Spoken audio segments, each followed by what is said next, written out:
Question এটা কৰিম মহাদেৱৰ ওপৰত।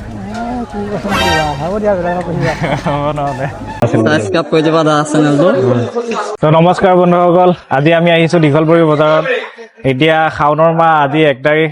তো আমি আজি মহাদেৱৰ ওপৰত কুৱেশ্যন কৰিম। যোনে কুৱেশ্যনৰ এনচাৰ দিব পাৰিব তাক দিয়া হ'ব 5 কেজি আলু আছে। তো যোনে এনচাৰ দিব 2.5 কেজিকে আলু দিয়া হ'ব।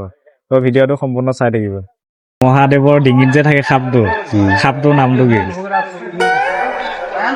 আপোনাৰ মই নাজানো নহয় দে। পাহৰিলে? হ'ব দে। মহাদেৱৰ ডিঙিত যে সাপটো থাকে, সাপটোৰ নামটো কি?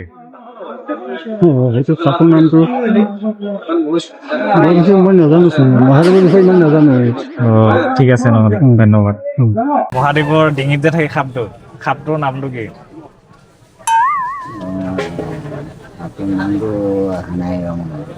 মনত অহা নাই ন?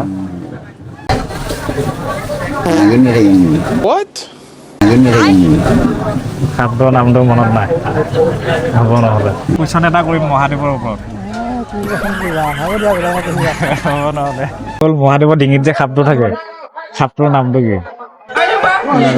নাজানে। বাৰু এটা আমি কৰিম, মহাদেৱৰ এটা নাম ক'লেই হ'ল। মহাদেৱৰ এটা নাম,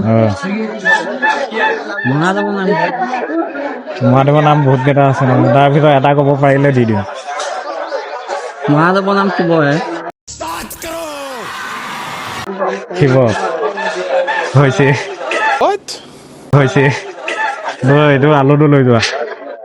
আৰু মোৰ ইউটিউব চেনেল এটা আছে, ছাবস্ক্ৰাইব কৰি দিবা দেই। সুজন BH বুলি আছে। সুজন BH যাই চাবা, চাইকে ছাবস্ক্ৰাইব কৰি দিলে। ছাবস্ক্ৰাইব কৰি দিবা দা চেনেলটো। আপোনাক কুৱেশ্যন এটা কৰিম মই। মহাদেৱৰ 2টা পুত্ৰৰ নাম কি? কাৰ্তিক আৰু গণেশ। কাৰ্তিক আৰু গণেশ। তোৰ কাকাই শুদ্ধ উত্তৰ দিছে। তোৰ কাকাক আমি এতিয়া আলু, এইটো 2.5 কেজি আলু দিম, এইটো লওক। তোৰ কাকাই মোবাইল চাই ন? মোৰ ইউটিউব চেনেল এটা আছে হয়, সুজন BH বুলি, সেইটো ছাবস্ক্ৰাইব কৰি দিব আৰু ভিডিঅ'টো চাব। দিয়া তোৰ কাকাক কৈ দিয়ক অকণমান ছাবস্ক্ৰাইব কৰি দিব কাৰণে। ছাবস্ক্ৰাইব কৰি দিবা আৰু ভিডিঅ'টো চাই থাকিম দিয়া।